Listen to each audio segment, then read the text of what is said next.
Good morning students. Today we will discuss about parallel combination of capacitor.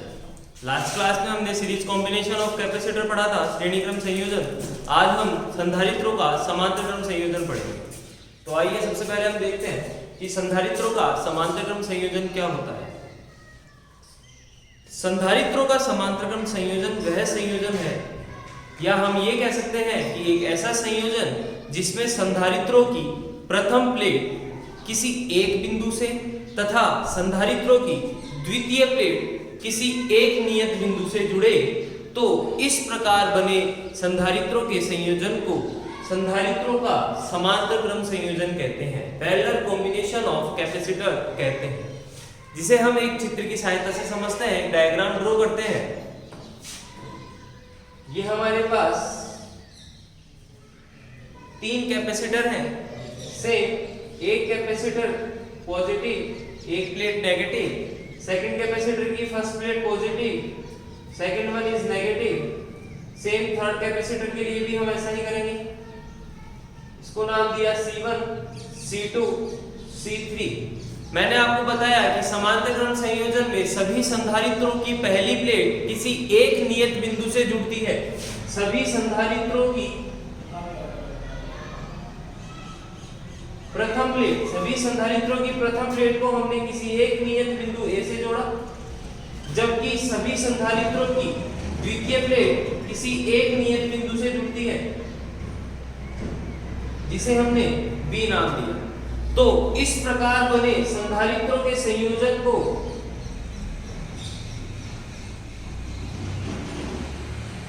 समांतर क्रम संयोजन कहा जाता है। यहां हम देखेंगे कि समांतर क्रम संयोजन में सभी संधारित्रों पर आवेश का मान भिन्न भिन्न होता है, जबकि विभव का मान समान होता है। श्रेणी क्रम संयोजन में हमने देखा था कि सभी संधारित्रों पर आवेश का मान समान था, जबकि विभव का मान अलग अलग था। लेकिन समांतर क्रम संयोजन में आवेश का मान भिन्न भिन्न होता है, जबकि विभव का मान सभी संधारित्रों पर समान होता है। अब हम बात करते हैं इसकी डेरिवेशन की। तो सबसे पहले हम डेरिवेशन देखते हैं। तो डेरिवेशन में हम लिखते हैं C1 धारिता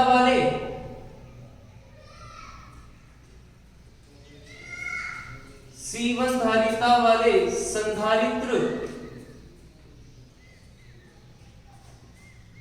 पर विभव,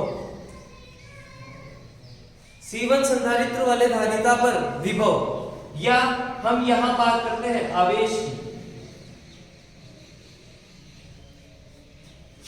Q1 is equals to C1V। ये फॉर्मूला कहां से आया? हमने पढ़ रखा था C is equals to Q upon V होता है।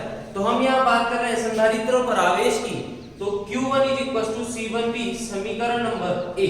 जैसा कि आपने चित्र में देखा, C1 संधारित्र पर आवेश Q1 है, और मैंने आपको बताया समांतर क्रम संयोजन में विभव का मान समान होता है। अतः C1 धारिता वाले संधारित्र पर आवेश Q1 is equals to C1V। इसी प्रकार C2 धारिता वाले संधारित्र पर आवेश, इस चीज को हम क्या लिखेंगे? Q2 is equals to C2V समीकरण नंबर 2। जैसा कि आप यहाँ चित्र में देख रहे हैं कि C2 संधारित्र पर Q2 आवेश है। समांतर क्रम संयोजन में विभव हर संधारित्र पर समान होता है, अतः C2 धारिता वाले संधारित्र पर आवेश Q2 is equals to C2V। इसी प्रकार C3 धारिता वाले संधारित्र पर आवेश, इसको हम लिखेंगे Q3 is equals to C3V समीकरण नंबर 3। तो तुल्य आवेश, या हम कह सकते हैं कुल आवेश, ये होता है Q is equals to Q1 plus Q2 plus Q3 समीकरण 1, 2 व 3 से।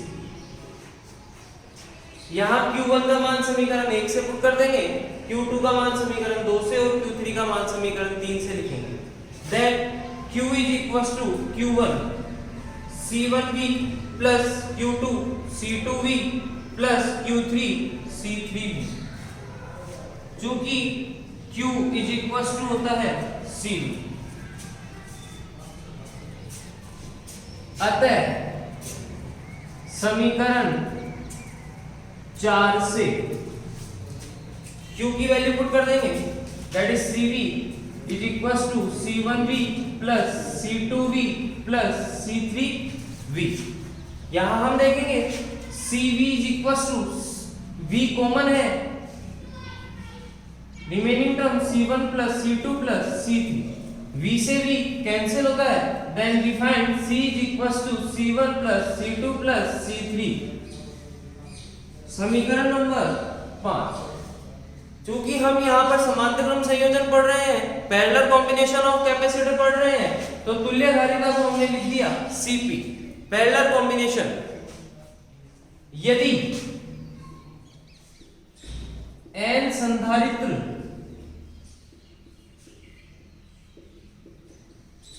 उपस्थित हो तो Cp is equals to C1 plus C2 plus and so on Cn। इस प्रकार से लिखा जाएगा। डेरिवेशन हमने 3 संधारित्रों को मानकर की थी, इसलिए हमारे पास जो एक्सप्रेशन आया that is Cp is equals to C1 plus C2 plus C3। Exam में या क्वेश्चन पेपर में कुछ भी अगर आपको देता है नंबर ऑफ कैपेसिटर n हो 1 2 3 4 5 6 and so on till the n हो, then we can write Cp is equals to C1 plus C2 and so on Cn। ये एक्सप्रेशन था समांतर क्रम संयोजन की, संधारित्रों के समांतर क्रम संयोजन की धारिता। इसके बाद हम नोट की बात करते हैं, तो फर्स्ट नोट आप देखेंगे, जैसा मैंने आपको पहले बताया कि समांतर क्रम संयोजन में विभव का मान समान होता है। अगर विभव का मान समान है तो जो अनुपात होगा V1 अनुपात V2 अनुपात V3 अनुपात एंड सो ये सब में समान है, इसलिए ये अनुपात होगा 1 अनुपात 1 अनुपात 1। इसके आगे समान धारिता C के सेकंड नोट की अगर अपन बात करें, हमारे पास समान धारिता C के n संधारित्र उपस्थित हैं, तो उनकी तुल्य धारिता Cp इज इक्वल्स टू लिखी जाएगी Nc। इसका मतलब यह है कि हमारे पास n संधारित्र उपस्थित हैं जिनकी सभी की धारिता समान है C, तो समांतर क्रम संयोजन में उस संधारित्र की तुल्य धारिता होगी Cp is equals to Nc। इसको हम एक एग्जांपल से समझ के चलते हैं।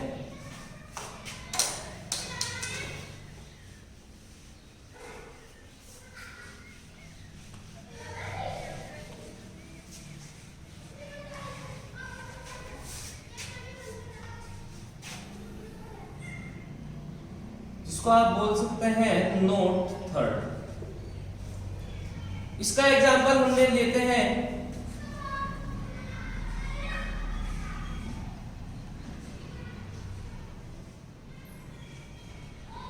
एप्सिलॉन R1 T1 मोटाई का है, एप्सिलॉन R2 T2 मोटाई का है, एप्सिलॉन R3 T3 मोटाई। ये तीनों समांतर प्लेट संधारित्र की प्रथम प्लेट एक पॉइंट से जुड़ी है, जबकि ये किसी एक पॉइंट से जुड़ी है। इनको नाम दे दिया A और इनको नाम दे दिया B। ये जो दो प्लेटें हैं उन दोनों प्लेटों के मध्य की दूरी को हमने लिया D। अब यहां से हम देखते हैं, तो यहां हम देखेंगे कि ये C1 संधारित्र, ये C2 संधारित्र, ये C3 संधारित्र। यहां से हम इनकी धारिता की बात करते हैं, तो C1 धारिता के लिए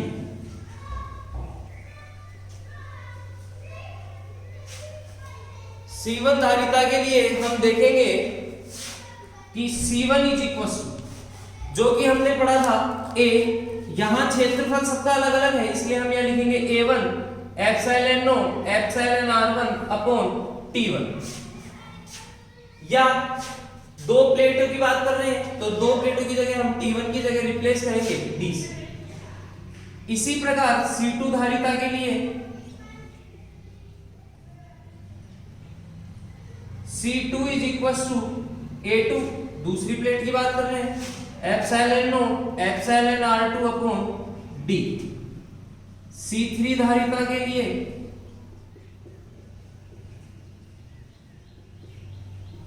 C3 is equals to A3 epsilon not epsilon R3 upon D।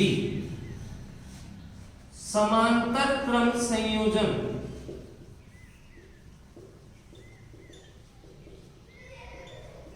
तो समांतर क्रम संयोजन में अभी भी हमने पढ़ा था Cp is equals to C1 plus C2 and so on Cn। हमारे पास यहाँ तीन संधारित्र हैं, इसलिए हम यहाँ लिखेंगे Cp is equals to C1 plus C2 plus C3। That is equation A, B and C। तो समीकरण A, B व C से यहाँ हम इनकी वैल्यू पुट करेंगे। तो Cp is equals to value of C1 that is A1 epsilon naught epsilon R1 upon D plus A2 epsilon naught epsilon R2 upon D plus A3 epsilon naught epsilon R3 upon D। यहाँ जो common आ रहा है वो common ले लीजिए। Cp is equals to epsilon naught upon D common हो गया, A1 epsilon R1 plus A2 epsilon R2 plus A3 epsilon R3। समीकरण नंबर D। तो इस प्रकार से समांतर क्रम संयोजन का हम एग्जांपल लेकर भी समझ सकते हैं। तो ये जो आज हमने पढ़ा ये था समांतर क्रम संयोजन, संधारित्रों का समांतर क्रम संयोजन। पुनः एक बार बता रहा हूं, संधारित्रों के समांतर क्रम संयोजन में सभी संधारित्रों की प्रथम प्लेट किसी एक नियत बिंदु से जुड़ती है, जबकि सभी संधारित्रों की द्वितीय प्लेट किसी एक नियत बिंदु से जुड़ती है। तो इस प्रकार से बना संधारित्रों का संयोजन समांतर क्रम संयोजन कहलाता है, जिसमें सभी संधारित्रों पर आवेश का मान अलग अलग जबकि विभव का मान समान होता है। यही कारण है कि विभव का मान समान होने के कारण संधारित्रों के समांतर क्रम संयोजन में विभव का अनुपात 1:1:1 and so on number of times n होता है। अब हम पढ़ेंगे एनर्जी स्टोर्ड इन कैपेसिटर, संधारित्रों में संचित ऊर्जा।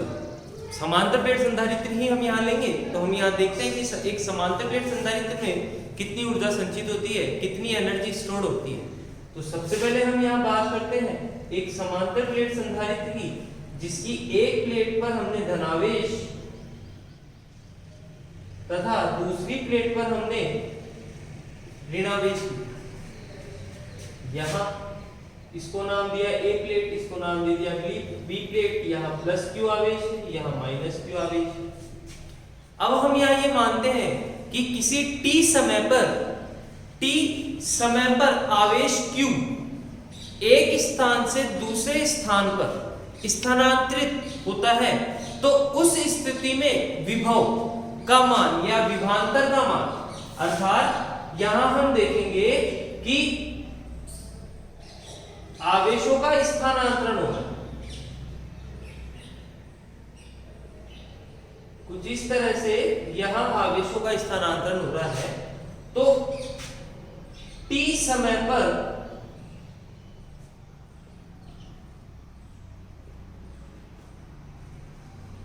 q आवेश का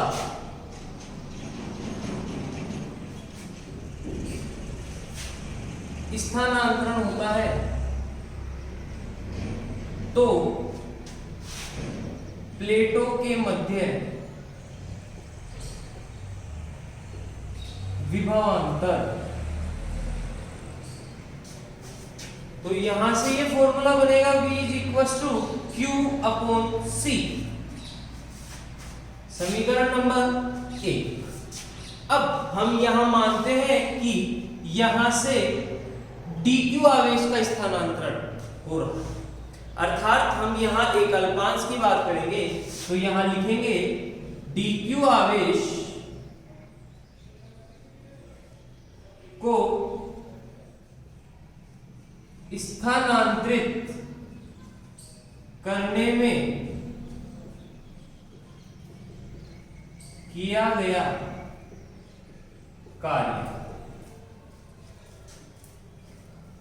तो W इज इक्वल टू, अब यहां हम बात कर रहे हैं वर्क की in terms of potential, so we can write W is equal to VQ, लेकिन हम यहां बात कर रहे हैं DQ आवेश की अर्थात अल्पांश की, तो कार्य भी क्या होगा, अल्प होगा।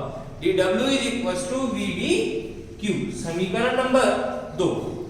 अब जो ये कार्य किया जाता है वो संधारित्र में ऊर्जा के रूप में संचित होता है, अर्थात dQ आवेश को स्थानांतरित करने में किया गया कार्य संधारित्र में ऊर्जा के रूप में संचित होता है।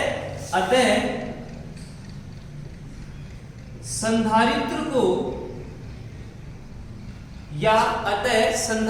को शून्य से मीन्स 0 से Q आवेश देने में किया गया कार्य, तो ये कार्य हो जाएगा integration of dW is equal to VDQ। Limit करेंगे कहां से दे रहे हैं, शून्य से Q तक, lower limit upper limit. dW का इंटीग्रेशन हम करेंगे दैट इज W, यहां हम देखेंगे V 0 से Q VDQ, समीकरण नंबर 3। समीकरण 1 से V का मान समीकरण 3 में रखने पर, समीकरण 1 से V का मान समीकरण 3 में रखने पर यहां हम देखेंगे W is equal to integration 0 to Q, V की value Q upon C dQ। यहां C कांस्टेंट है, इसको हम इंटीग्रेशन से आउट कर देते हैं, W is equal to 1 upon C 0 to Q dQ। यहां ये इंटीग्रेशन की एक प्रॉपर्टी बनती है, फॉर्मूला होता है x tends to power n dx is equal to x की power n plus 1 upon n plus 1, जहां n टर्म की पावर होती है। यहां हम देखेंगे q की पावर 1 है, so W is equal to 1 upon C, इस फॉर्मूले से हम ओपन करेंगे, x की जगह रिप्लेस कर देंगे q से, power 1 plus 1 2 upon 1 plus 1 2, lower limit upper limit. यहां सबसे पहले हम अपर लिमिट लगाएंगे, उसके बाद माइनस करके लोअर लिमिट लगाएंगे, तो W is equal to 1 upon C, q को रिप्लेस कर देंगे कैपिटल Q से, तो q स्क्वायर अपॉन 2 माइनस 0, 0 की कोई इंपॉर्टेंस ही नहीं है, 0 कोई वैल्यू नहीं है, तो यहां हम इसको इससे मल्टीप्लाई करेंगे, then we can write q square upon 2c, equation 4। यहां हमें मिल गया W is equal to q square upon 2c। अब सिंस हमने पढ़ रखा है q is equal to cv होता है, तो फ्रॉम इक्वेशन 4 समीकरण 4 से W is equal to Q की वैल्यू हमने पुट कर दी, तो c square v square upon 2c, एक c से एक c cancel, then W is equal to half cv square. Another expression of work done, equation 5। Since c is equal to, c की value हम यहां से देख सकते हैं q अपॉन v, तो समीकरण 5 से W is equal to half Q upon V square, V से V cancel, then W is equal to half QV। This is the another expression of work done. So समीकरण 4, 5 व 6 से W is equal to, first one is Q square upon 2C equal to, second one is half cv square is equals to, third one is half q।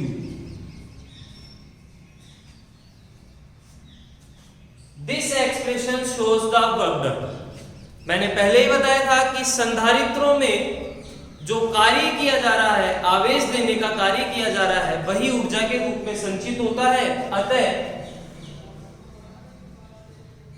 U energy जो कि equal होगी किसके, work done के, W is equal to Q square upon 2C half CV square half QV।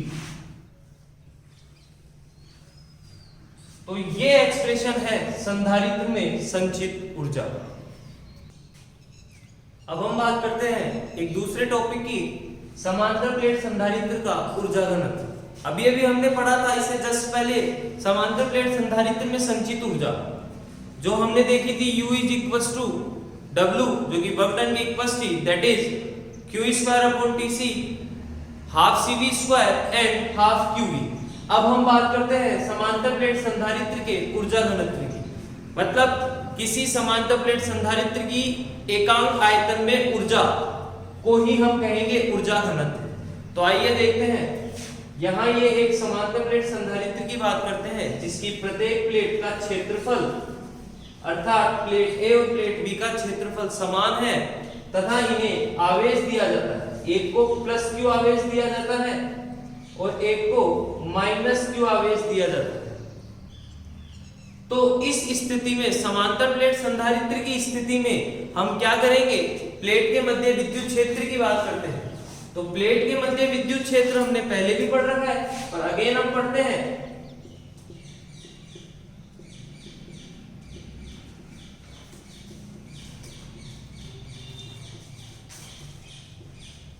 Plate के मध्य विद्युत क्षेत्र that is E is equal to sigma upon epsilon not, समीकरण number 1, where E is electric field, sigma is surface charge density, पृष्ठीय आवेश घनत्व and epsilon not निर्वात की विद्युतशीलता।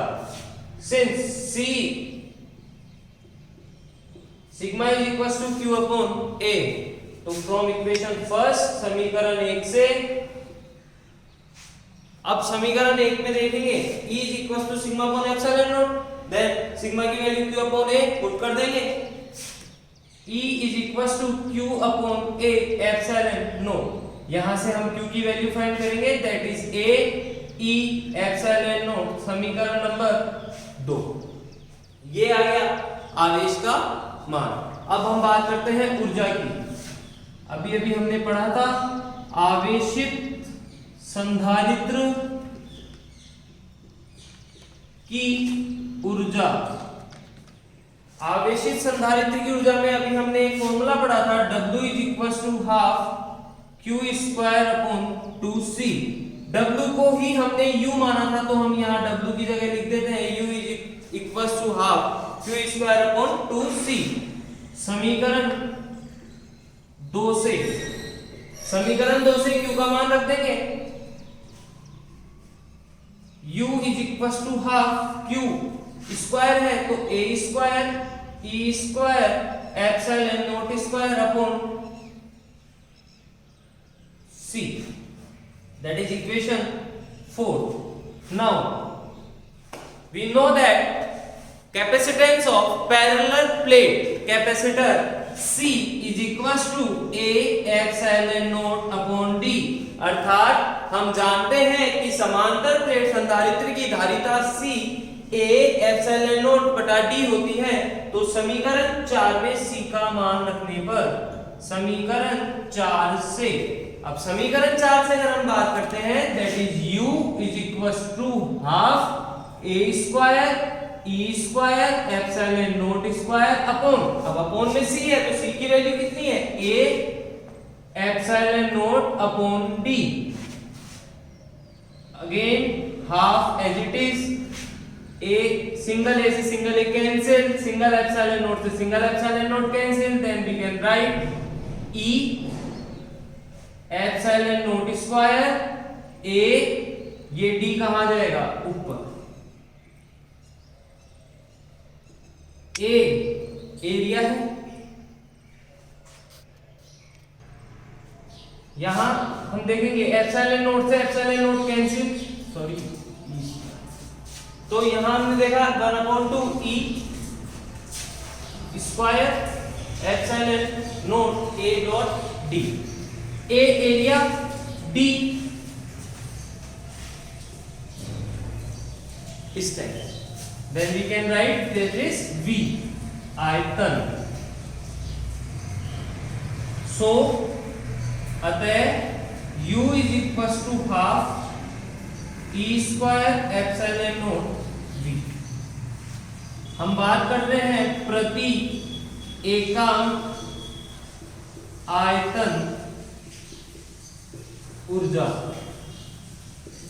प्रति एकांक आयतन ऊर्जा का मतलब है U बटा V is equal to half E square epsilon not. समीकरण नंबर 5। प्रति एकांक आयतन ऊर्जा को ही समांतर प्लेट संधारित्र का ऊर्जा घनत्व कहते हैं, जो आता है 1/2 E स्क्वायर एप्सिलॉन नॉट। तो यहां से समीकरण 5 समांतर प्लेट संधारित्र के ऊर्जा घनत्व को दर्शाता है। अगेन हम देख रहे हैं समांतर प्लेट संधारित्र का ऊर्जा घनत्व। यहां हमने एक समांतर प्लेट संधारित्र के लिए दो प्लेटें ली जिनके क्षेत्रफल समान है, दोनों को आवेशित किया गया, दोनों के मध्य की दूरी d है। अतः समांतर प्लेट संधारित्र के मध्य विद्युत क्षेत्र E is equal to sigma upon epsilon not. Sigma surface charge density है, that is Q upon A। इसको इक्वेशन फर्स्ट में हम पुट कर देंगे। E is equal to Q upon A epsilon not. यहां से हमने Q की वैल्यू फाइंड की। इक्वेशन 2 हमने पढ़ा था संधारित्र की ऊर्जा U is equal to in terms of Q and C Q square upon 2C। From equation 2 put the value of Q in equation 3rd, then we will find U is equal to 1/2 A square E square epsilon naught square upon C। Now we know that हम जानते हैं समांतर plate संधारित्र की धारिता C is equal to A epsilon naught upon D होती है। Put the value of C in equation 4। हमने वैल्यू पुट की, जो वैल्यू कट हो रही है एक दूसरे से उनको हम कट करते हैं, तो हमें फाइंड करते हैं U is equal to 1/2 E square epsilon naught A dot D। A area, D distance between two plates, that is V volume आयतन। U is equal to half E square epsilon naught V। हमने बात की प्रति एकांक आयतन ऊर्जा अर्थात ऊर्जा घनत्व की, U बटा V बराबर 1/2 E square epsilon not. Thank you.